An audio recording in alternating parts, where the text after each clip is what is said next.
I call to order the Thomasville City Council meeting for Monday, May 18th, 2026. Welcome all who are in the chambers here this evening. We have a real good crowd. A lot of you will be participating in some of the things that we do this evening, and we welcome each and every one of you that's here this evening. We welcome also members of our city school board and school system who are with us. I see Nancy Staten out here, Malcolm Richburg, both school board members. Are there anybody else? I didn't have any names from the school system who are here. Anybody representing other than these two? Thank you very much. From Chamber, let me see if I can get all these. Keith Tobin, President of Chamber. We have Heather Warren, the administrative assistant there.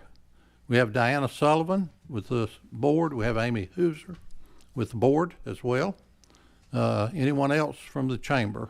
Well, we welcome each one of you here this evening, and they'll have a part in one of our presentations here tonight as well. Welcome the press that may be joining us live feed or by tape later, and we welcome all those on social media or website that's joining us here this evening. First order of business will be additions and deletions. Mr. City Manager. Good afternoon, Mayor and Council. I have one deletion from the agenda.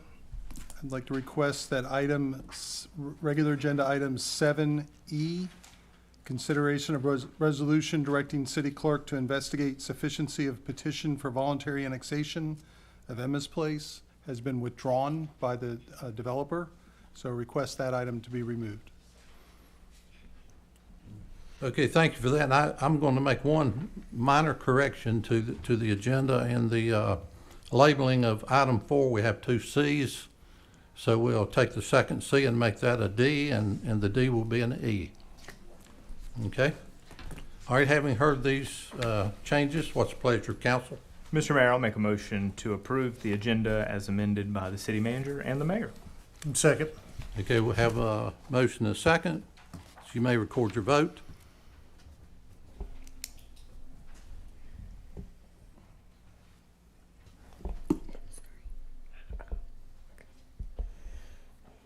Okay, there we go. We have 6-0, which is unanimous vote for this evening. Councilwoman Dana Lamba is out with an excused absence. So that has been approved. We're now down to our public forum. We've had one speaker to sign up. It's Dustin Bingham. If you would please come to the podium, state your name and your subject for the clerk, please. And you will have a 2-minute time limit to speak. When I practiced last night, I got it down to 15 seconds left to spare. Okay, that's fine. Yeah. I'm Dustin Bingham, subject flock LPRs and AI mass surveillance. Yes, go right ahead. Thomasville City Council members, my name is Dustin Bingham. I'm a resident of Thomasville, a servant of Jesus Christ, and a preacher of his gospel.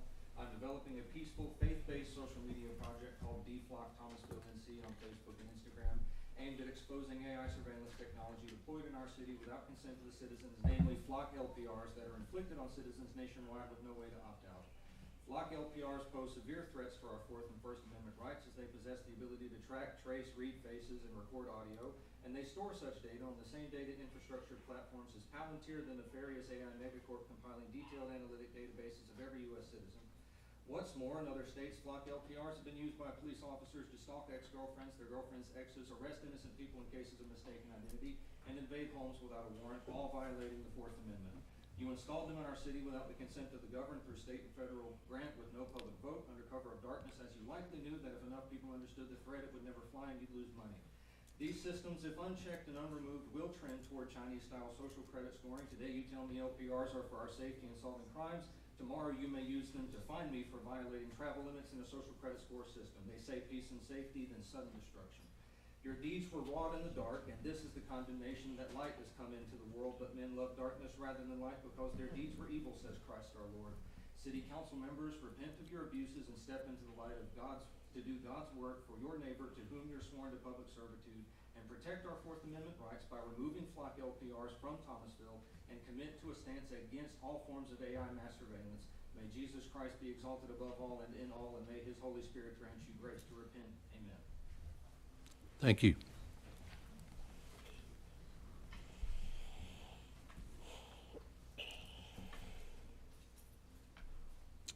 We're now down to item 4, recognitions and presentations. The first will be recognition of Thomasville City Leadership Cohort Number 2. Eddie, our Deputy City Manager, Eddie Bowley. Thank you, Mr. Manager. The Leadership Thomas Cohort Program recently celebrated the graduation of its second-year class, marking the completion of a year focused on strengthening practical leadership skills across the organization. Participants explored key topics including leadership styles, effective communication, employee voice, ethical leadership, change management, innovation, performance management, public speaking, crisis leadership, and personal leadership reflection.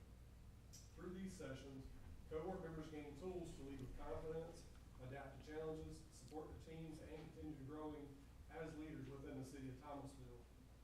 If the graduates would please step forward when your name is called to receive a challenge coin from Mayor Raleigh York Jr. The City of Thomasville, North Carolina Challenge Coin is a special recognition of presented individuals for meaningful service, dedication, and commitment to the Thomasville community. Like traditional challenge coins, it serves as a symbol of appreciation, pride, and connection to the city. Recent city references show it being presented in recognition of outstanding service, community dedication, and extraordinary efforts. So I'll call each of your name out. Please come forward. And then at the end, if you'll stick around, we'll take a group picture, and then after that, you'll be free to go. First, if you're not here, we'll make sure they get their reward. First person is Brad Baker. I saw him come in. I don't think Brittany Jenkins is here either. She's also our second recipient. Dustin Brooks. Chad Reagan. You see him coming in?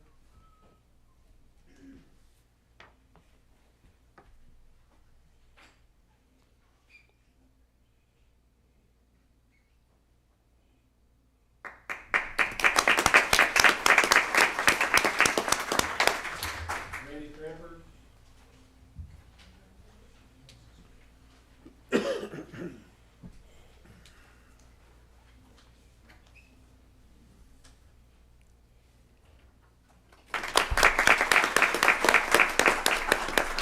Lucretia Davis. She's here either. The next one's here, either Brittany Inslee. Next is Joseph Sutton.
Next, we'll have a proclamation National Public Works Week, May 17 through 23, 2026.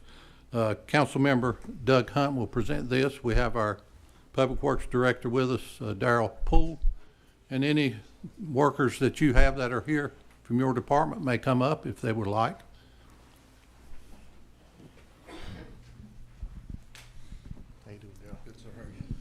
All right, this is a proclamation for the National Public Works Week, May 17th through the 23rd of 2026. Whereas public works professionals focus on infrastructure systems, facilities, and services that are of vital importance to sustainable and resilient communities and to the health and safety and well-being of the people who live and work within them. And whereas our public work professionals are responsible for the streets, public buildings and grounds, solid waste collection, preparation before and cleanup after events, installing holiday decorations and lighting downtown, annual leaf pickup, maintaining the fleet, posting road signs and blocking roads as needed for public safety, and in police and fire emergencies, and for other such essential services that affect the daily lives of Thomasville residents, businesses, and visitors. And whereas 2026 marks the 66th annual National Public Works Week with a theme of Rooted in Service, Powered by Community, this highlights the essential role that Public Works plays in connecting communities and supporting the daily life of the residents. It emphasizes the deep service roots that propel Public Works innovations, whether providing waste pickup or making roads and sidewalks passable after a winter weather event. Public Works is always there when people need them. Therefore, Raleigh York Jr., Mayor of the City of Thomasville, North Carolina, does hereby proclaim the week of May 17th through 23rd, 2026 as National Public Works Week, and extends a sincere appreciation and gratitude to our public works professionals for the vital contributions they perform in protecting our community's health, safety, and quality of life, as well as their exemplary dedication to our community. Signed and sealed, Raleigh York Jr., Mayor, City of Thomasville, North Carolina.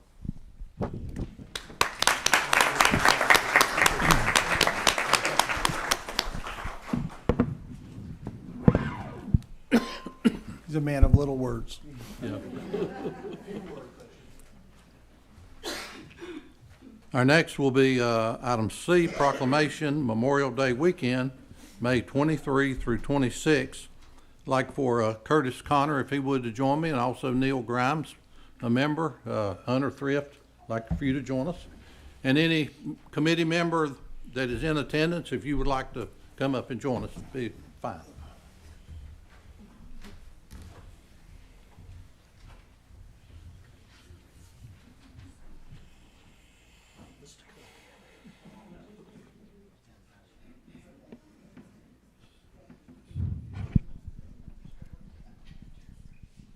This is a small part of the group that put together the events for Memorial Day. Takes a large group to do that, a lot of work, and it doesn't just happen in a month, it takes the whole year just about. They'll start in the fall of the year and work all through the winter, getting everything put together. So we're pleased this evening to present this proclamation for this coming weekend. Proclamation by the mayor in honor of Memorial Day weekend. Whereas Memorial Day is a solemn and sacred occasion for communities across our nation to honor and remember the military personnel who have given their lives in service to the United States. And whereas the courage, dedication, and sacrifice of these fallen service members have preserved the freedom, safety, and values that our nation holds dear. And whereas our community gathers each year to pay tribute to these heroes, reflect on their legacy, and extend gratitude to the families who carry their memory forward. And whereas the City of Thomasville recognizes the importance of community remembrance through ceremonies, gatherings, and public observances that honor those who made the ultimate sacrifice. And whereas the Memorial Day Committee will present the 2026 North Carolina Memorial Day Parade and Ceremony, including the following commemorative events open to the community. Vietnam Wall Ceremony on May 23rd at 10 a.m. at the North Carolina Vietnam Veterans Memorial Park, I-85 rest stop at mile marker 100 in Thomasville, North Carolina. And Gathering of Warriors on May 23rd at 5 p.m. at First Baptist Church on Randolph Street. and the 208th Army Band Concert on Sunday, May 24th at 7 p.m. with free admission at the T. Austin Finch Auditorium. Doors open at 6 p.m. And North Carolina Memorial Day Parade on Monday, May 25th at 9 a.m. in downtown Thomasville. And Memorial Day Ceremony on Monday, May 25th at 10 a.m. at Cushwa Stadium. And Special Forces Parachute Team demonstration on Monday, May 25th at 10:45 a.m. at Cushwa Stadium, weather permitting.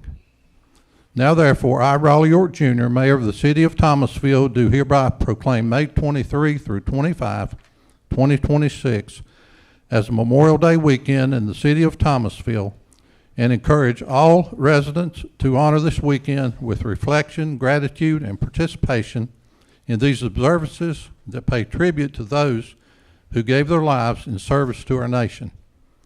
In witness whereof this proclamation is issued with respect, remembrance, and deep appreciation, adopted the 20th day of May, 2026, signed and sealed, Raleigh York Jr. Mayor. So it's my pleasure to present you with this proclamation. And we appreciate all the hard work that you do in leading this group. And this has been, what, 36 years that this has been going on. At the bottom of the hill here in the Veterans Memorial Park is a memorial down there, and this this event started 36 years ago with the laying of a wreath down there.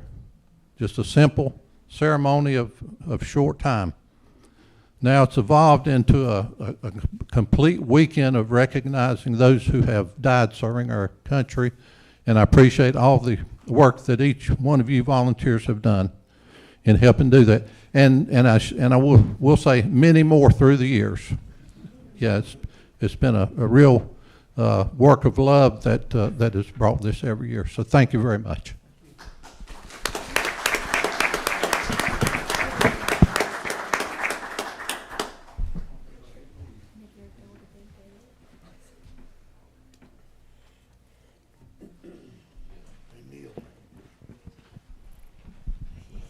I'd like to thank the city of Thomasville. Thomasville is a really patriotic city. The police department, fire department, Davidson County Sheriff Office, Parks and Recreation, Chamber of Commerce, tourism, all support us in our endeavor to honor those who have sacrificed all for our freedoms. I hope everyone in here flies a flag on Memorial Day if you don't fly it all year round. At least put a flag in your yard and be proud of our history and what we have accomplished as a nation, and remember these families that come in. So far, we're hoping to have about 8 Gold Star families, and we also invite wounded warriors families, and we also invite those who have someone in their family who's committed suicide after coming back from the war on terrorism, because they are forgotten. And so we want to, when these people come in, we want to show them that they have not been forgotten, that we still love them, that we still pray for them, and that we want to uplift them and honor them for the sacrifices that they have made. You couldn't imagine, none of us could imagine hearing that knock on the door and opening that door and seeing 2 uniformed soldiers there. So let's remember them and remember our nation also and our leaders in our prayers. And thank you.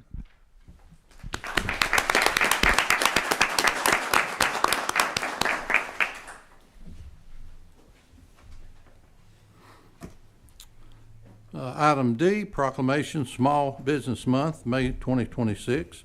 Councilmember Hunter Thrift will be presenting this, and joining him will be Adelia Cardenas from the city, and some of our chamber members, Keith and Heather, Diana, and Amy. Yeah, all of you come on up, please. Yeah, any small business owners, if And- y'all want to and join those- us, we're yeah. happy to have you as well.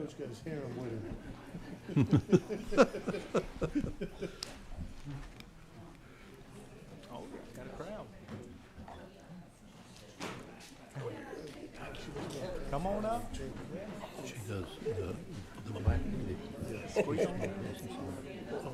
That's right. These others. It is. Thomasville is on fire.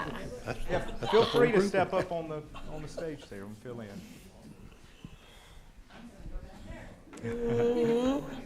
All right. Well, this is always a great proclamation to share to support our small businesses. This is proclamation by the mayor in honor of Small Business Month. Whereas the U.S. Small Business Administration recognizes small businesses during the month of May to celebrate their contributions and the vital role of small business owners. And whereas small businesses in Thomasville, North Carolina, are the backbone of our local economy and the cornerstone of our community's promise, contributing to job creation, economic growth, and the unique character, the soul of our community. And whereas small businesses foster innovation, entrepreneurship, and opportunity while providing essential goods and services to residents and visitors alike. And whereas small businesses account for a significant portion of North Carolina's economy, with more than 1.1 million small businesses employing over 1.8 million people statewide. And whereas the City of Thomasville recognizes the resilience, dedication, and hard work of small business owners who continue to adapt and thrive in an ever-changing economic landscape. And whereas the City of Thomasville supports the small business community with special emphasis on locally owned businesses through initiatives such as the Thomasville Main Street Program, the Thomasville Area Chamber of Commerce, and the Launch Thomasville program, which collectively provides education, foster connections, and bring resources together in one place while promoting a strong and inclusive ecosystem of support for small businesses. And whereas the City of Thomasville is committed to promoting an environment where small businesses can succeed and grow, including hosting workshops, trainings, and business development opportunities throughout the year to support entrepreneurs at every stage. And now, therefore, be it proclaimed that Raleigh York Jr., Mayor of the City of Thomasville, does hereby proclaim May 2026 as Small Business Month. And he encourages all citizens to support our small businesses as we honor the contributions they make to our community. And it is signed by the mayor with the seal of the City of Thomasville. We're also going to have that proclamation read in Spanish. Thank you. Proclamación del alcalde en honor al mes de las pequeñas empresas. Considerando que la Administración de Pequeñas Empresas de los Estados Unidos reconoce a las pequeñas empresas durante el mes de mayo para celebrar sus contribuciones y el papel fundamental de los propietarios de pequeñas empresas, y considerando que las pequeñas empresas en Thomasville, Carolina del Norte, son la base de nuestra economía local y la piedra angular de la promesa de nuestra comunidad, contribuyendo a la creación de empleos, el crecimiento económico y el carácter único, el alma de nuestra comunidad. Y considerando que las pequeñas empresas fomentan la innovación, el espíritu empresarial y las oportunidades, al mismo tiempo que brindan bienes y servicios esenciales a residentes y visitantes por igual. Y considerando que las pequeñas empresas representan una parte significativa de la economía de Carolina del Norte, con más de 1.1 millones de pequeñas empresas que emplean a más de 1.8 millones de personas en todo el estado. Y considerando que la ciudad de Thomasville reconoce la resiliencia, dedicación y arduo trabajo de los propietarios de pequeñas empresas que continúan adaptándose y prosperando en un entorno económico en constante cambio, y considerando que la ciudad de Thomasville apoya a la comunidad de pequeñas empresas con un énfasis especial en los negocios de propiedad local, a través de las iniciativas como el programa Main Street de Thomasville, la Cámara de Comercio del área de Thomasville y el programa Launch Avanza Thomasville, los cuales en conjunto brindan educación, fomentan conexiones y acercan recursos en un solo lugar.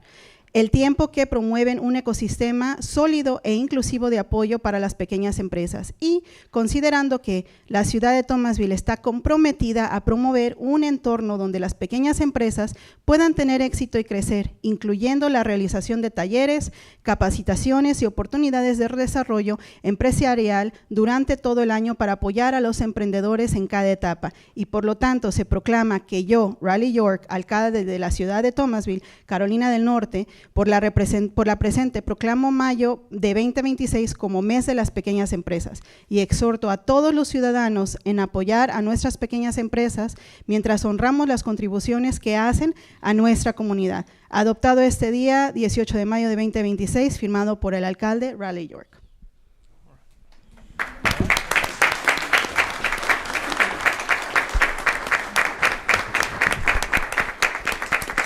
I'll say just a couple things. First of all, if you see these guys up here, they work really hard every day to provide a great service and a great product for our community. And I encourage all of you to really support these folks. She said it, I think, and I know he said it, but I think you said it as well. Over 65% of our economy comes from our local business, our small businesses. And so we need to support these guys. They work hard. They do a great job. Go out and support these folks because they need it and they deserve it. Thank you guys for what you do. Appreciate it.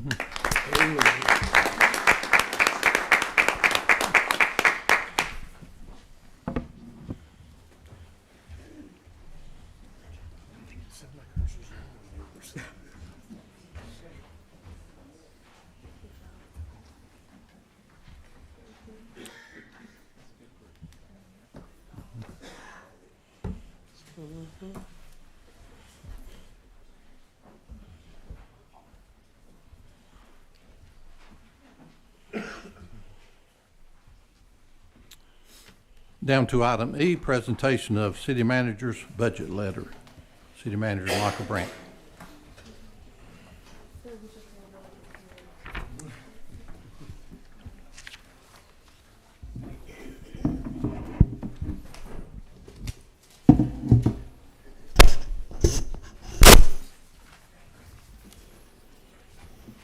Afternoon, Mayor, Council. This year's budget message is being presented in a state of flux due to actions of the state legislature that I will explain as we go through this. So if there are errors in my math or errors in the budget as we move through the next month, please give grace. This budget is being presented based on the assumption that the North Carolina legislature will adopt Senate Bill 889 that provides for a moratoria on all county property revaluations that took effect January 1st, 2026. This unprecedented interference with local government affairs will have a significant impact on the proposed fiscal year 26-27 city budget. While not yet approved, the bill is quickly moving through the Senate and House and is expected to be passed within the next 2 weeks. Due to this budget message will attempt to relay the effects of this action and the steps that are being proposed to address the revenue shortfall created by the law. Unlike the state, local governments must adopt a balanced budget by June 30th, 2026. It should be noted that the property revaluation moratorium has a direct effect on the general fund, the transportation fund, Parks and Recreation Fund, and Economic Development Fund. These are all funded through property taxes. However, the utility fund is not impacted since no tax revenues are spent for utility expenditures.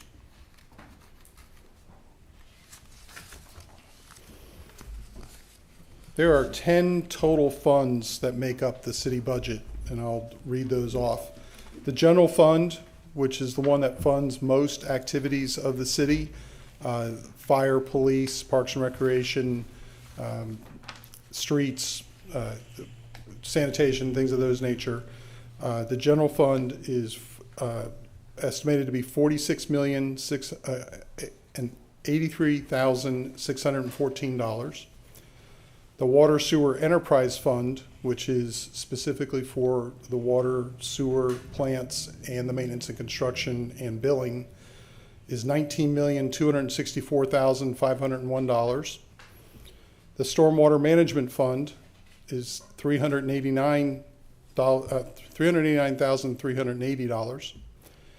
We are proposing to not fund the General Capital Reserve Fund or the Water Sewer Capital Reserve Fund.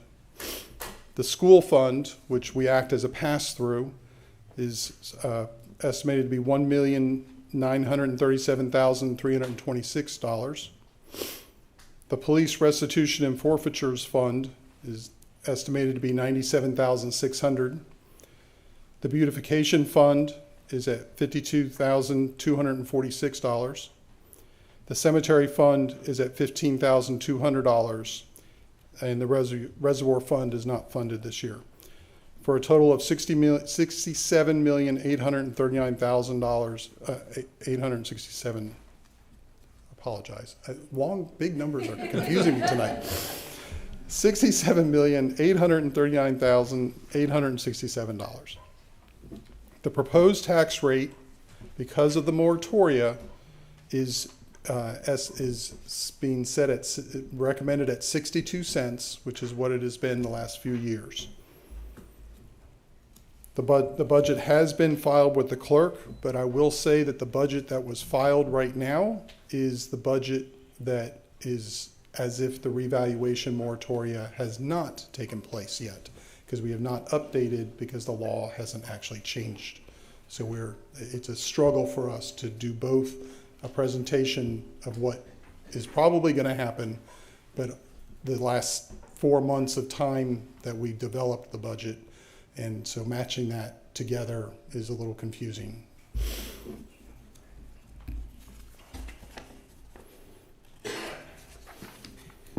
The budget process begins in September of each year with staff developing their proposed capital purchases of equipment and facility improvements, and these are integrated into a citywide community improvement plan that is reviewed and approved by council. In February, the City Council held a 2-day strategic planning meeting to establish priorities and discuss issues facing the community, which then was presented out to the departments. And the key focus for the departments is how do we serve the community through the various departments? How do we run the operations, basically our internal controls? How do we manage our resources to ensure that our infrastructure is being maintained? And how do we develop our personnel through informal and formal training programs? I'm not reading all 12 pages of my document, just so you know.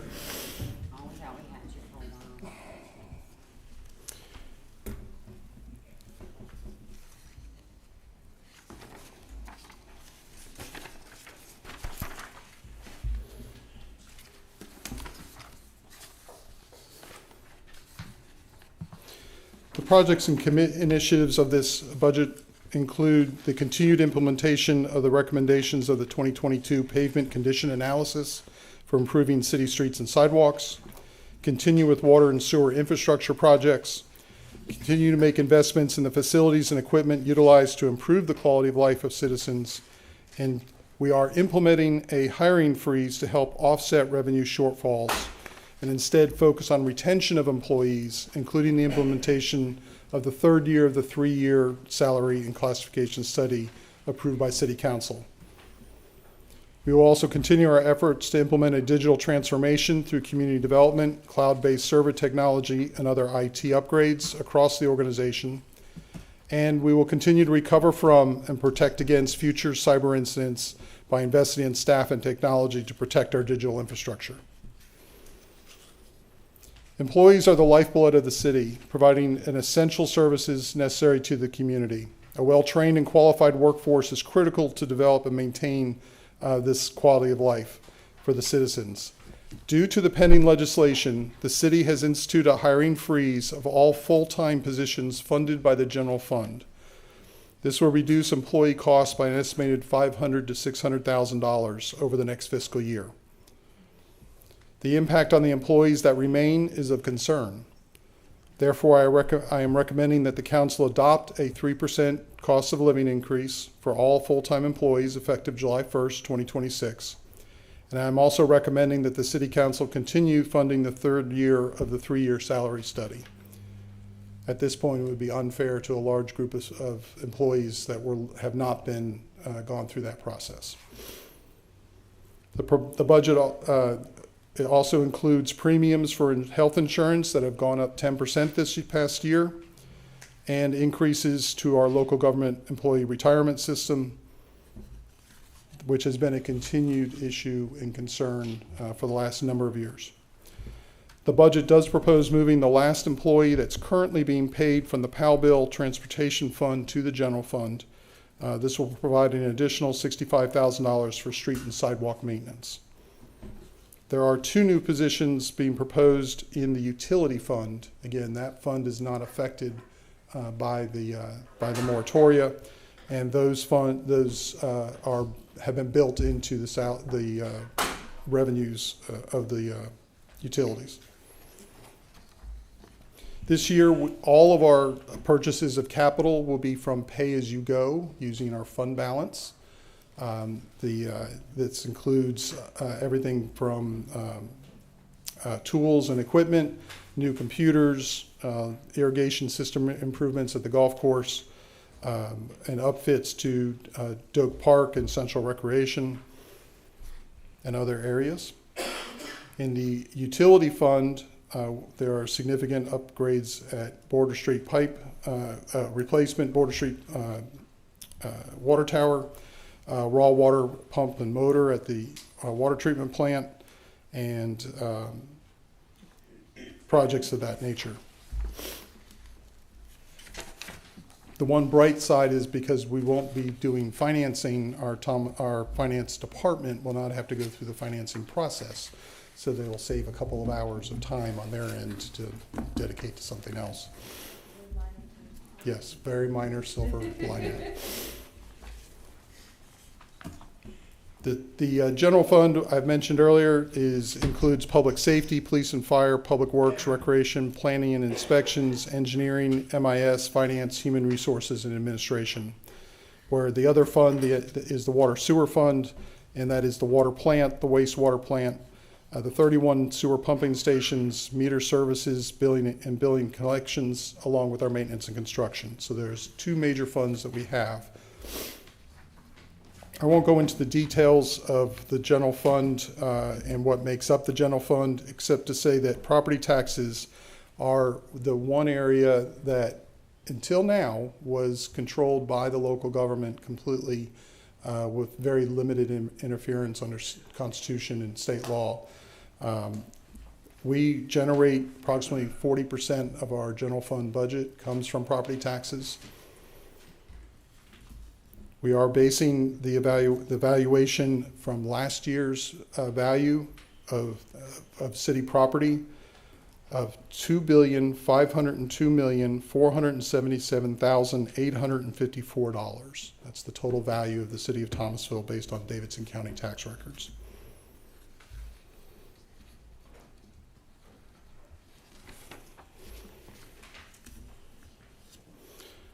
There was some discussion of a solid waste disposal fee increase. This was not recommended by council, so that will stay flat at $15 this year per month, which is offsets the revenues of sanitation. It represents just under 5% of our general fund budget. Thomasville's fiscal policy allows funding of the capital from an unreserved fund balance in excess of 50%. The budget proposes using approximately $3.5 million of fund balance this year for various purchases in pay-as-you-go capital, Doak Park improvements, Palace Theater contribution, and other projects.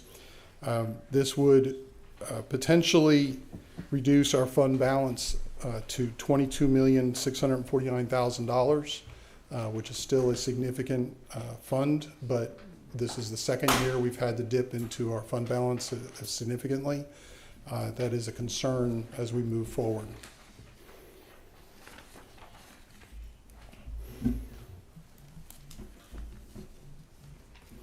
Due to the pending state legislation, I am recommending the suspension of funding for the Economic Development Reserve Fund, which is a half penny of our sales tax, of our property tax, and the Street Maintenance Reserve Fund, which is 1 cent of our tax, and redirect those funds to the general fund to help offset the lost revenue that's being affected by the state law.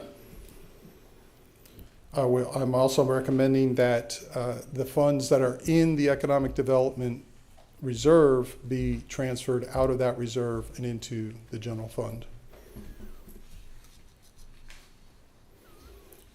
We are not recommending a change to the Recreation Reserve account that is 3 cents of the property tax, because that fund is used to pay for the debt against this facility, and also potentially for future debt if we move forward with the Strickland redevelopment and Carver Park redevelopment as proposed. I'm going to move to the Water Sewer Utility Enterprise Fund. In order to meet the objectives of full cost recovery and consistency with industrial standards and equity across customer classes, the water rate study, which we're in the 5th year of the 5-year study, recommends a 4% increase for water and sewer. This would increase a customer that uses 4,000 gallons a month, about $3.75.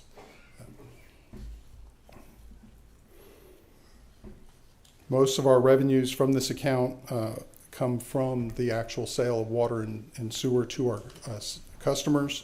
We also receive funding from the City of Trinity to process their sewer discharge.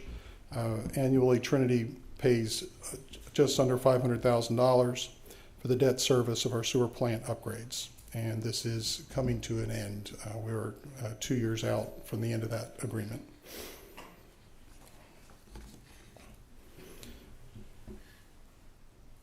Other agencies that we fund are, these are outside agencies that, as allowed by state law, that perform activities that are beneficial to the citizens of Thomasville. Each organization must meet certain reporting requirements and to ensure proper use of the funds.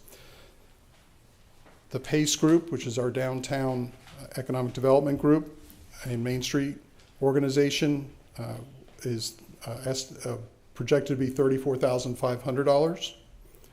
The City Beautification Commission is projected to receive $50,000. The Martin Luther King Jr. Peace Conference is projected to receive $2,000, and the Thomasville Farmers Market is projected to receive $15,000. The city charges a Thomasville City School supplemental school tax, and it is proposed to be 19 cents this year. That is a half cent lower than previous year, but keeps their funding about on target for where they were last year, of $1,937,326. These funds are transferred to the Thomasville schools to support the operations of the school system. We don't retain any of those. In conclusion, the total combined recommended budget for the fiscal year 26-27 for all city personnel, operations, equipment, capital improvements, and debt service is $67,839,867. Thomasville is blessed with strong and loyal workforce that truly wants to provide its citizens with quality services. The budget, if fully implemented, provides the resources necessary for them to maintain service levels of our citizens have come to expect. And I look forward to working with council and staff as we serve the community and working towards meeting the vision of building a better Thomasville together. However, the state legislature's efforts to limit the ability of local governments to raise the funds necessary to provide services to the public will erode Thomasville's ability to sustain these services in the future. This year alone, significant capital purchases are being delayed, and special funds for street maintenance and economic development are being redirected to the general fund. Most significantly, the hiring freeze will have an impact on the ability to provide services, especially if additional proposed state legislation is approved over the next year. If against all expectations, the legislature does not approve Senate Bill 889, the staff is ready to implement the original budget presented to City Council on May 4th, 2026.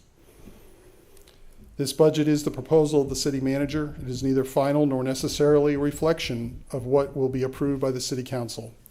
Once it is adopted, the budget may be amended by City Council at any regular or special meeting.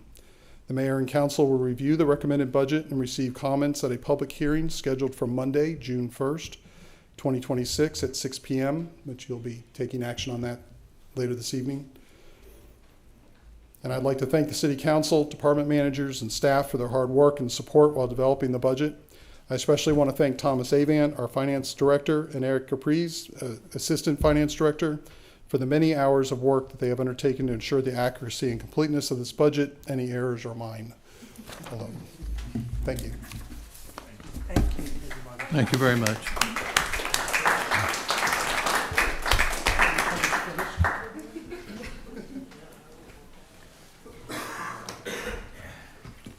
So as you can tell, the budget is a very small thing that we have to deal with each year. It just takes up about half of our time.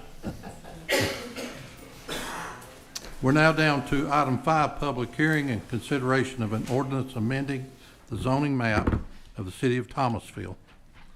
Approved 6-0 by the planning board at April 14th, 2026. The request for rezoning is Z26-0004.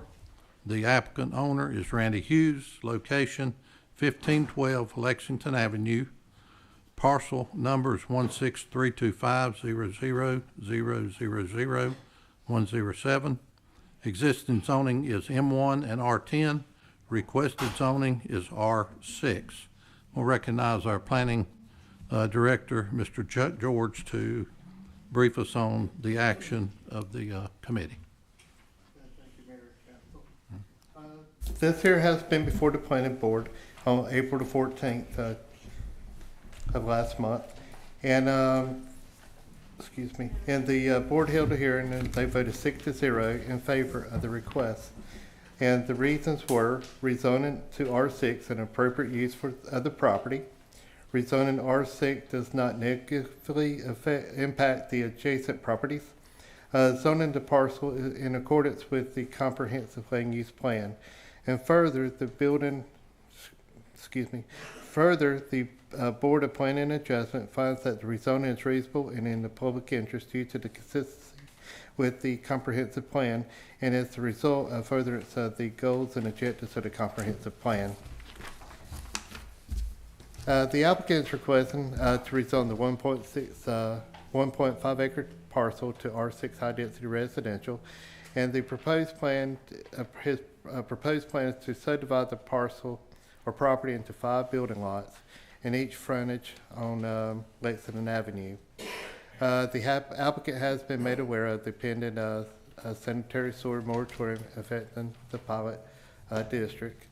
Have reached out to Morgan Huffman and see how many taps he will allow him to construct homes here, and as of this week it's 2.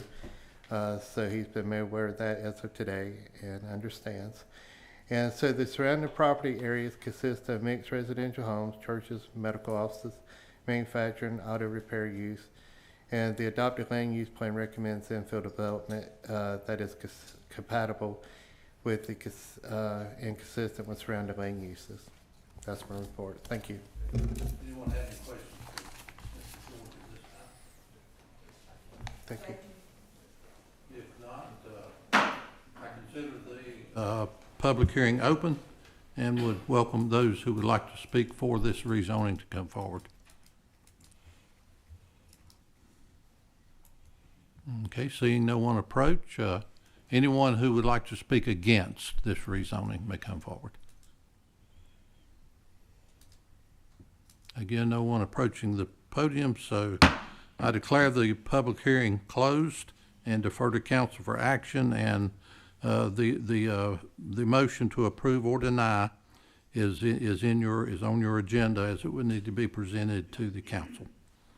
So what's the pleasure of council? Mr. Mayor, I make a motion that we approve the rezoning of Z26-0004 to R6 as requested, based on the readings from our Director Chuck George and the findings of our planning board. Okay, and those things are consistent with the printed agenda here, so that's the motion. Now, is there a second? Second. Now, is there any discussion? For elaboration purpose, will you please read the motion in full? Okay. I make a motion to approve the public hearing consideration of ordinance amending the zoning map of the city of Thomasville for request for rezoning of Z26-0004, requested zoning of R6. The motion to approve an ordinance amending the zoning map of the city of Thomasville to allow rezoning because rezoning to R6 is an appropriate use of the property. Rezoning to R6 does not negatively impact the adjacent properties. Rezoning this parcel is in accordance with the comprehensive land use plan, and rezoning is reasonable and in the public's best interest due to its consistency and comprehensive plan and its furtherance of the goals and objectives of the comprehensive plan. Thank you. Okay, now, is there any discussion?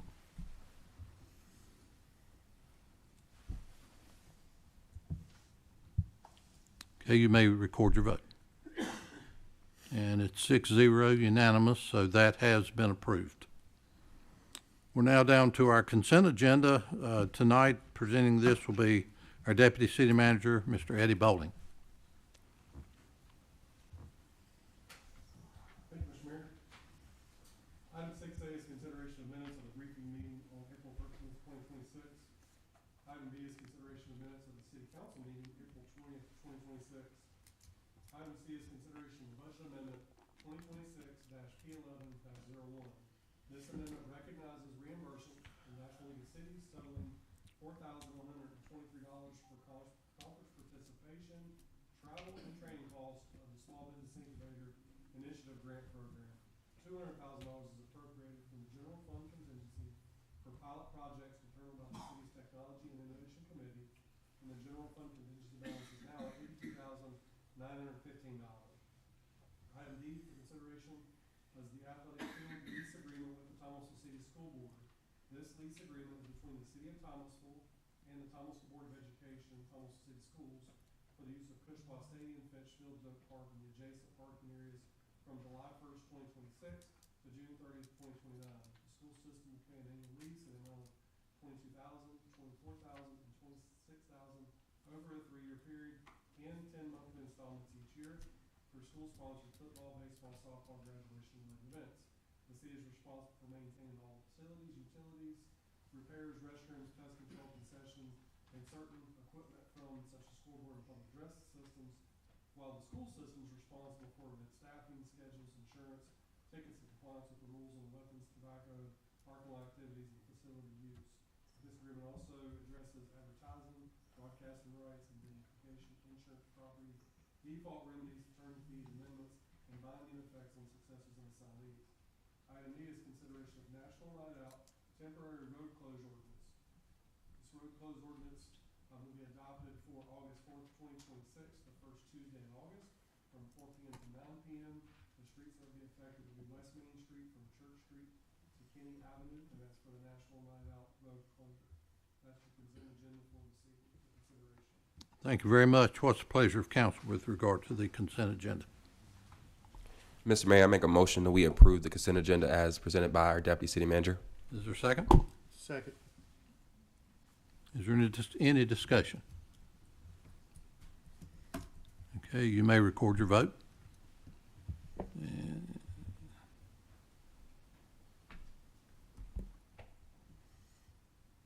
And we have 6-0, so that has been approved unanimously. We're now down to our regular agenda. Item A is call for public hearing for comments on the proposed 2026-2027 budget on Monday, June 1st, 2026 at 6 p.m. at 20 Stadium Drive here in Thomasville, and that will be held in this room, the council chambers, at that time. So what's the pleasure of council with setting this public hearing? Mr. Mayor, I make a motion to call for the public hearing for comments on the proposed 2026-2027 budget on Monday, June 1st at 6 p.m. here at this location, 20 Stadium Drive. Is there a second? Second. Is there any discussion?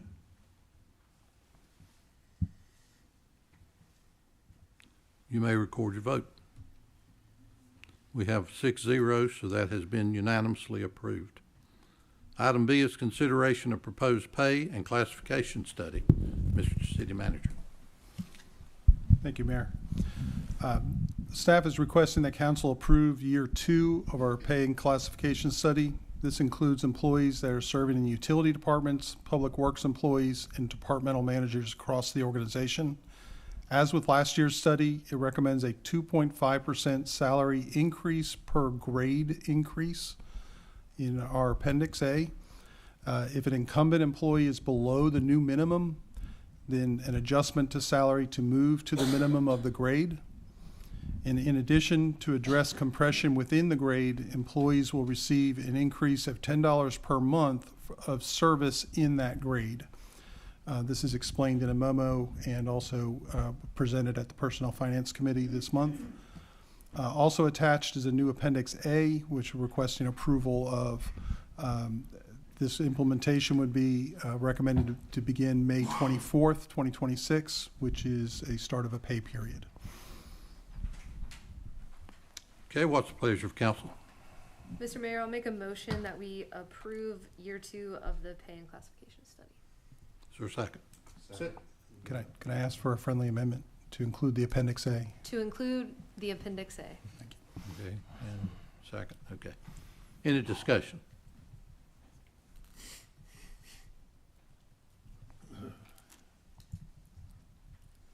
Okay, you may record your vote. And I have 6 in the affirmative, so that has been approved.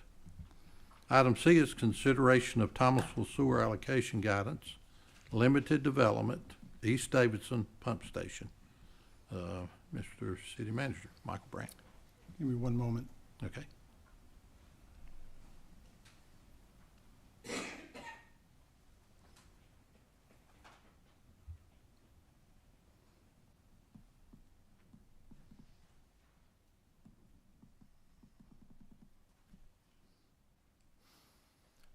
All right, I'm putting up a map of the area that's of discussion. Yes.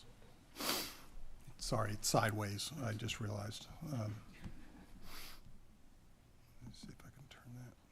There we go. Better. There we go. As we've discussed previously and was tabled from last month, the East Davidson Pump Station serves all the area that's in blue on this map, which basically is the southern portion of our city limits and some areas immediately adjacent to it. The pump station is located next to the high school. That's where it gets its name from, and takes all the sewer sanitation flow from this area and pumps it to the plant itself. This area has been our growth area in the city of Thomasville, this and the pilot area that we'll discuss shortly. And we're at the point where we really are meeting our capacities. At this point, we have not reached capacity in the East Davidson's pump station region, but we want to be able to limit development from moving forward at this time to only minor subdivisions and small retail development, because we don't have the capacity to manage a large subdivision development, and we feel that it would be appropriate to address the lots that already exist on the ground in most cases that don't involve new extensions of water or sewer and new roads. So those would be minor subdivisions under our ordinance. And we would leave that in effect in place until we have the opportunity, one, to continue to study the system, which we've already made contact with a engineer to bring them on board. Two, we will see some relief possible by the new and what we call the 64 corridor sewer, which is part of the agreement that we made with Davidson County. That line has some services on it that will get redirected, and the line bypasses the East Davidson pump station. It does not go to the East Davidson pump station. It comes very close, but it does not use that station and pumps directly to the plant. As that line gets developed and finished, which is still at least 18 months out, but when that is finished, we'll be able to reroute some of the flow that's currently going through the East Davidson pump station to that new line, freeing up capacity for additional growth. In addition to that, there are some interim steps that we are also looking at that also are related to the development of that line and how we can utilize that county line to increase our capacities in this area. But we are in a position where we cannot approve significant development in this area at this time. So we need you to make it official and allow us to put this limited development control in the East Davidson pump station area. Okay, having heard this, what's the pleasure of council?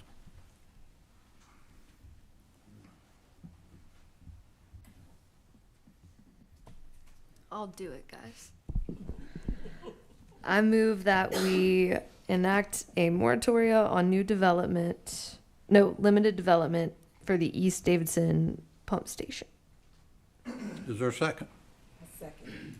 Okay, we have a motion and a second now. Is there any discussion? And I didn't get the opportunity, we were in City Vision during committees, to just talk about this a little bit in detail. But personally, I'm going to vote no on this. I definitely understand what Michael is talking to us about, understanding where we're at with the limited capacity of where we're talking about in the East Davidson area. But personally, what I would hope for us to do is, first, we already got the engineering company, so I'm excited to hear about that. But to really start exploring some of those ways before we went ahead and did this limited capacity, and that's just my personal opinion on that. So that's why I'll be voting no on this evening. I'm voting yes. It's a big bummer, but it's essentially not optional. We can't make new capacity appear overnight. And this is kind of, if you spin it, a good thing because we had a lot of development pretty quickly. And this is the price that we're paying for it. And so we are engaging an engineer. We're going to study to see what we can do. But there's literally nothing we can do right now. And I'm fully confident in staff's recommendation that this is the only path forward. And everybody needs to understand the cost of upgrading these plants, 15 to 20 million minimum to do this on each one of these plants. So it's not something we can just, pull it out of the back of our pocket there and pay for it. So I'll be voting for it, but I'm not a fan of it. Anything else? Okay, you may record your vote.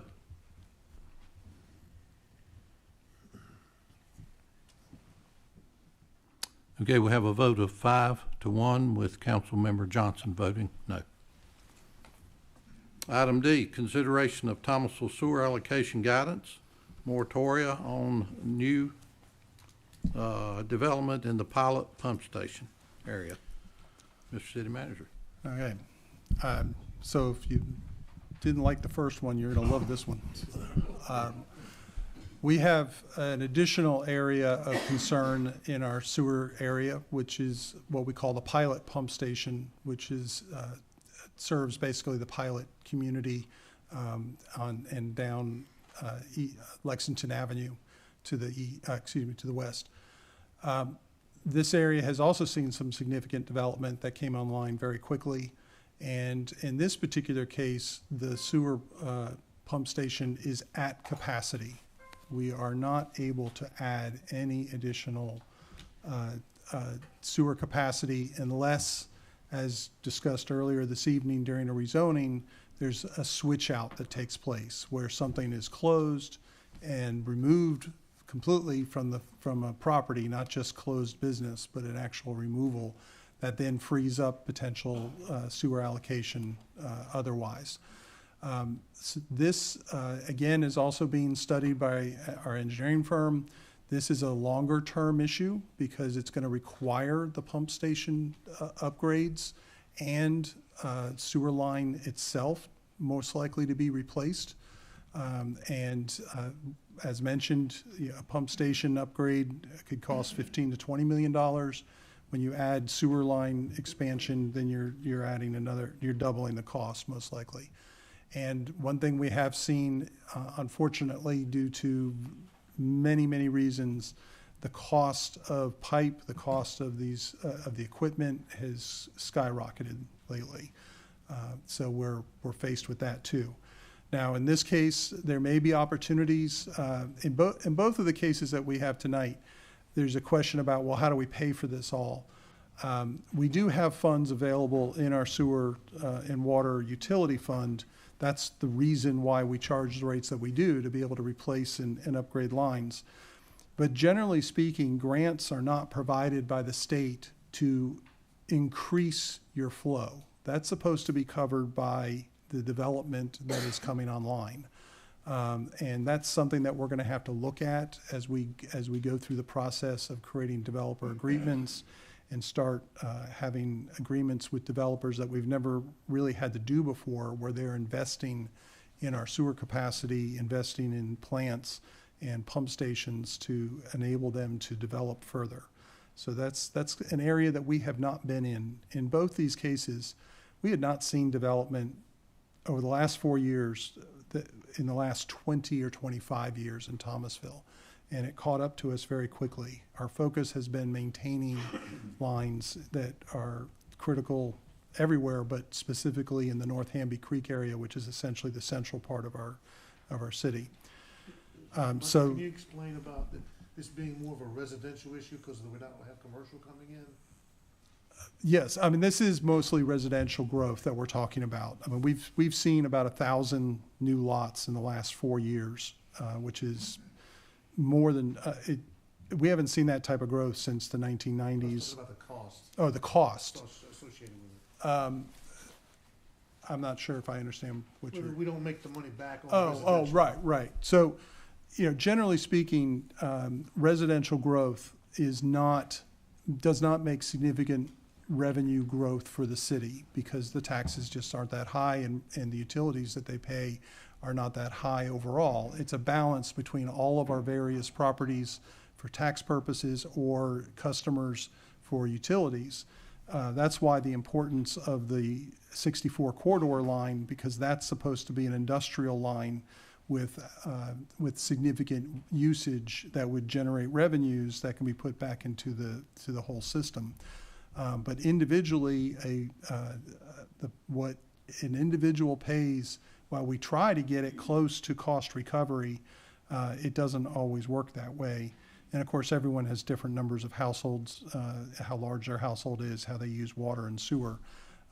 But we really need industrial growth or significant commercial growth to help balance out the costs across all of our classes of customers. And we really haven't seen that. We haven't been able to get a lot of that type of economic growth. It's great. Our number one growth group here is Mohawk. They invest millions of dollars into their machinery every year. However, they don't use a lot of water and sewer overall because that's not part of their production process. So this, in this case, this is a complete moratoria, as I mentioned, and it does affect development in this corridor much more impactfully than the East Davidson one, and will probably last longer. I know it's not part of the discussion, but the silver lining is that Rains Road Pump Station is finishing construction. That will allow us to lift that moratoria in the northern part of our city, and I know that there are developers that are itching to go with development in that area when that comes online this summer. Okay, thank you. What's the pleasure of council? Mr. Mayor, I'll make the motion to approve the, let me get my words right here, the Thomasville Sewer Allocation Guidance Moratoria on the new development for the pilot pump station. Is there a second? Second. Now, any discussion? Just like Councilwoman Williams said before, this is not something that any of us look forward to, but it is great that Thomasville's a growing place, so that is a good thing. We just have to catch up with our sewer allocation. So give us a little time and we'll try to resolve it. You wouldn't believe how long it takes to do this stuff. Just the red tape you got to go through. Yeah. Okay, anything else? You may record your vote. And we have 6-0, so that is approved unanimously. Item E was deleted, so we'll now go to item 8. Committee reports and appointments, and I'll start this evening with Mayor Pro Tem Doug Hunt. Thank you, Mr. Mayor. As Mayor Pro Tem, I was able to stand in for the mayor a couple of times this month as he had some graduations to go to. And I attended the Mother's Day brunch at Bethel Methodist Church, an event organized by Robert Gilmore and his nonprofit. I think it's 1973 graduating class. Mm-hmm. And it was a really nice event where they honored the mothers and had a nice dinner there. And it was just really, everybody was so welcoming and so wholesome. I really enjoyed myself. Also had a chance to attend the Police Officers Memorial and Remembrance at First Baptist Church in Lexington and speak on behalf of the mayor over there also. And it was a really humbling and event to be at, to see the honoring of the lawmen and personnel from the police department being honored the way they were, and not forgotten. The sacrifice they made was not forgotten. So I was really humbled by being there. The clerk has a copy of my activities for this month, and I'll let that stand as my report. Thank you. Thank you. Councilmember Jacquez Johnson. Thank you so much, Mayor York. I have submitted a copy of my activities to our clerk. This has been a very busy month. I had the opportunity to attend along with Councilwoman Sanders.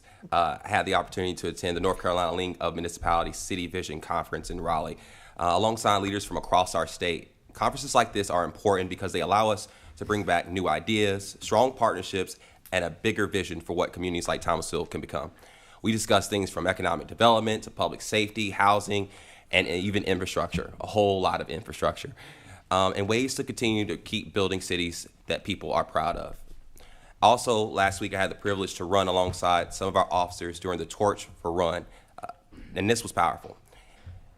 Seeing law enforcement, our city staff, community leaders, and residents all come together for a bigger cause than ourselves is something that we all can be proud of. And personally, events like this really remind me what service is really about.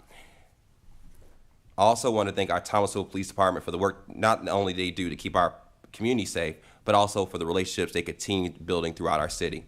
And to our Special Olympic athletes and their families, thank you for inspiring us with your strength, determination, and your spirit.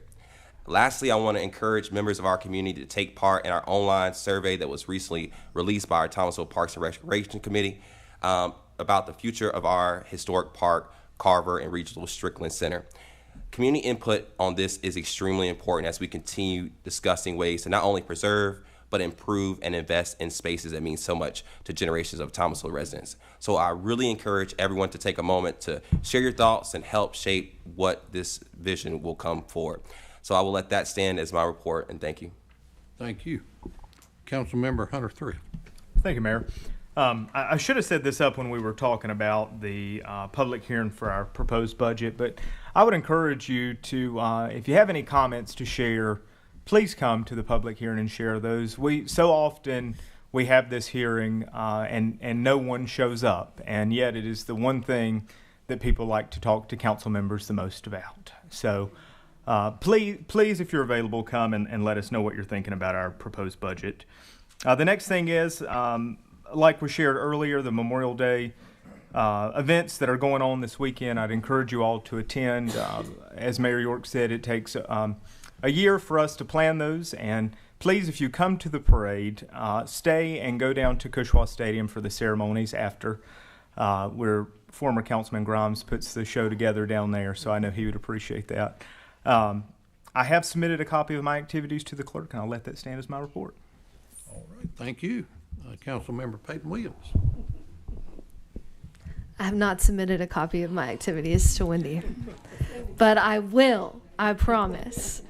I do want to shout out Daryl and the Public Works team. Daryl gets a text or email from me at least once a week about a hole in the road or something that needs to be fixed. And inevitably, the next time I walk by with Marvin, it's fixed. And I think that's really impressive. So thank you to you and your team and all that y'all do for the city. It is greatly appreciated. The farmer's market is open. You can go. You can bring your dog. You can get bread and flowers and vegetables if that is your thing. So I highly recommend checking it out. Saturdays, 8 to 12. They do a really good job, and they have a lot of stuff. So try to make time to visit that. Senate Bill 889, it's an existential threat to the way that we function as a local government, and it is going to happen. Like, I don't see a pathway where it is not approved. So what that means is I was told by our state senator that this will give the state legislature time to figure something out. So they want time to stick their nose further in local government solutions. What are their solutions going to be? It's going to be limiting what we can spend local government revenues on. So taking away our ability to make decisions as a community about what we want to spend our tax dollars on. It's going to be putting a revenue cap in to limit how much we can increase our revenue in any given year. You know who doesn't have a revenue cap? Insurance companies and wages and things that we have to pay for. So the state is looking at coming in and saying, well, you can only increase your revenue 3.5% year over year. That's not going to cover the increased costs that we face as a city. It's just not. They're also looking at forcing revenue neutrality the first year of a budget moratorium. So that means the budget that we have right now, the revenue that Michael presented, is going to be locked in next year when the moratorium is lifted, if they go forward with this. So what does that mean? We're at a $4.6 million deficit this year. What's that going to be next year? More. And we can't do anything about it. So I don't think that it's going to make a difference, but I've been doing more than my fair share of calling and complaining about this to our representation. I highly recommend you do the same. If you want to be mad at somebody about how your tax dollars are spent right now, we're all right here. We're here every single month. You see me walking my dog and you stop and we chat. It's easy to get a hold of every single one of us. The more representation and the more authority that is taken away from local government, the harder it will be to have conversations about your dollars. You will have to go to Raleigh. You will have to talk to Steve Jarvis. You will have to pick up the phone and navigate a complex system when right now it's very simple. So I know that the reval was very scary. My property tax value went crazy high. We were in a position to lower our tax rate. And that is no longer the case, because when this legislation passes, we're going to need every single penny, and then we're going to have to be thinking forward into what they're going to do next year. So I'm pretty annoyed. I hope that's shining through. I hope that everybody takes a minute to contact your representation. And if you want to talk about this more or have questions or disagree or have big feelings about the budget, please get a hold of me. It's not hard to do. I also want to shout out Michael and all of our administration, our finance team. They had to make 2 budgets this year. That is bananas. They had one and it was awesome and it was really exciting, all of the things that we were going to be able to do and change. And then they had to throw together this other one that's an austerity regime, and we're cutting, we're not adding positions that we were prepared to add, and we're not purchasing capital equipment that we need to purchase. And they had to put all this together in like a month. So typically the budget process is like September to June, and they somehow made this work in the last month. And it does not include right now a property tax increase. So I'm really grateful to them. I'm very frustrated with our state legislature, and I really encourage everybody to use your voice that you have with them. And I promise I'll send you my activities, Wendy, and I'll let that stand as my report. Thank you. Councilmember Lisa Shill. Good evening, Mr. Mayor. I have submitted a copy to Wendy. I normally am late, but I got it on time this time. You did, Trey. Shout out to all of our public works. They do an amazing job. Want to shout out Hunters and them's Memorial Day program. That is a very big thing. We are one of, how many towns actually does one? We're the only town that does a Memorial Day parade, and it is amazing, and they do a phenomenal job. They put a lot of long, hard hours into this, and the Gold Star families, to recognize them and let them know that their loved one is not forgotten. So I would encourage everybody to participate all weekend in what they have planned for everybody, and I will let that stand as my report. Thank you. Councilmember Erica Sanders. Okay, I just want to say, Miss Wendy, did you get my report today? Because I did send it. Okay, thank you, because normally I put it in another place and you can't find it, but I thank God for me being able to do it this time. I sent my report, and I wanted to say May 4th City Council meeting I went to. Then I had the pleasure to go to the City Vision Conference with Councilman Jaquez, and I really had an awesome time connecting with other elected officials.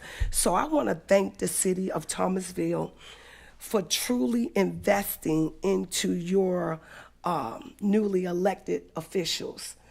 I mean, for real, I thank God for you all, because I love going, I love learning, and I appreciate the city for supporting all of us for that. Thank you. And that stands as my report. But I want to say, before I finish, I want to say thank you all to each and every one that came out today. It is so awesome to see our room filled with concerned residents of Thomasville. We love our town. Our town is pressing. We're trying our best to do what's right, and we're standing for something. We're standing for unity. We're standing for love, and we're standing for peace. Let that be my report. Thank you very much. I have a few things that I'll bring up that I did. Thank you, Mayor Pro Tem, for standing in for me. Had a granddaughter that graduated from college, and another one that had her year-end dance recital that coincided with two events I needed to be at, but Mayor Pro Tem did a fine job, and thank you. I did make it to a few things. We had the Painted Piano Festival this past month. That was really a good event. So, a lot of people down there, a lot of good singing. They had vendors and things like that, and a lot of good piano playing. My little buddy Gage, Steve Teglis' son, he thought I needed to do a dress-up thing. So he took me to the dress-up table. You may have seen it on Facebook, and I had the beads and all the decoration and the hat and things. So and the sunglasses, 2 pair. So, but it was really a treat for me to interact with him and the people there. And this is what our city is about. We reach out to our children, our young folks, our adults, whomever, and do the very best we can to try to serve you and to make things better for you. And so that's what all of us, we don't always agree on everything. Nobody does, but we always strive for the same goal. So we hope you understand that, and we thank you for your interest in what we do here. So that was the Painted Piano Festival. We had an event in the city cemetery, a lot of history over there. I was able to talk about 3 members of my family that's buried over there, and had some other folks there with some good history of the cemetery itself. One was an ancestor of the oldest grave that's over there, which I think was the person was buried in 1854, I believe. And so he had the connections all the way up to himself. So, but a lot of history over there. A lot of our founders are buried over there, and other people that helped grow this city. We had an employee appreciation and benefit fair this past week over at the Ballpark Road Community Center. That was the time for our employees to come in. We fed them a lunch, and they could go through the vendors there of the benefits that we offer them, make changes or whatever they needed to do to fit their particular situation. Our HR department brought that together, and we're proud. Elisa, she runs that department for us. Her and her team put on a good event that day, and we appreciate it very much. And then I was privileged to swear in a new police officer last week as well. I'm not going to say a new police officer because this officer has 13 years experience. So we're pleased when we get a lateral transfer like that, somebody that can pick up and go to work quicker. It's just a matter of learning our city, and then they're ready to go. He's very familiar with the laws of the state. He'll familiarize himself with city ordinances and things like that, and he'll be up and running real soon, hopefully. So that's the end of my report, and I'll now go to our city manager, Mr. Michael Brandt. You've heard an awful lot from me this evening, so I'll keep this very short. I do also want to recognize that last week was Peace Officers Memorial Week, and the event in Lexington. We have had officers that have been killed in the line of duty, and it's a good memory it's good for our young officers to understand the importance of the role that they fill in our community and participate in those events. Thank you, Councilman Hunt, for being there. Also, I do want to remember that the Party in the Park was rained out couple weeks ago. We've got it slated for this Thursday, so we're expecting it to rain again. So unfortunately, we could certainly use the rain, but if it could just push off for 12 hours, that would be great.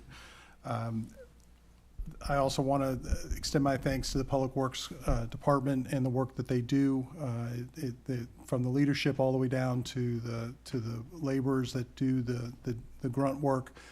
They are always working hard for the city, and I really appreciate the work that they do for us. Without them, none of this other stuff would matter. If we don't pick up the garbage, nothing else matters. I just want to say thank you, and I know that this budget is an ugly budget, and we'll continue to work together and get it all worked out, and we'll go from there. I appreciate it. Thank you. Thank you. Thank you. Our city attorney, Mr. Whitman. Thank you. Good evening. I want to echo what Peyton said about reaching out and beating the doors down. And I'm assuming that is your activity report, Peyton, that you have been calling and harassing. And I've been a downright nuisance. I know, but it's needed. And whatever your opinion is, make your opinion known. If you guys don't come and talk and reach out to the people that make the decisions, then you're not heard. You have a voice, you have an ability. These are your representatives. Reach out to them. Whatever your opinion is, please reach out and do something. It's something that we have the ability to do, and we need to do it. If we sit back with our mouths closed and we don't say anything, we can't fuss about what happens. So please reach out. So I just wanted to echo that, Peyton, because I know you have been doing a phenomenal job. I've heard.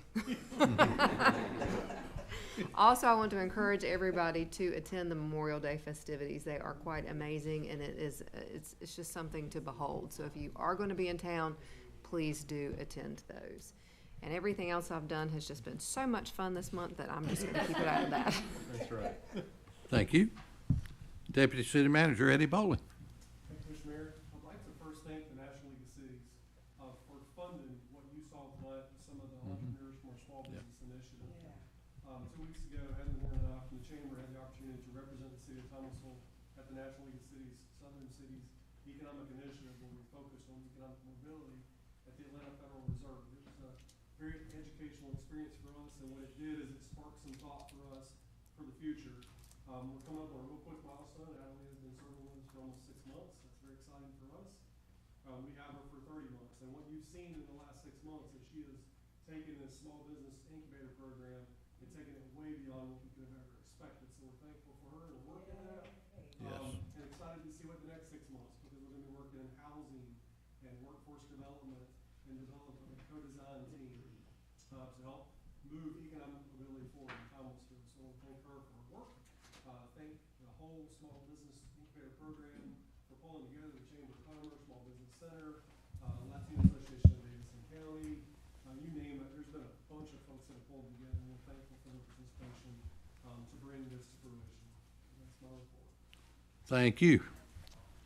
We're now down to additions and updates. Anyone have an addition or an update this evening? Hearing none, do I have a motion? We adjourn. So moved. Is there a second? Second. May record your vote. 6-0. We are adjourned. I heard Jarvis was gonna change his phone number, baby. I heard he was gonna change his phone number.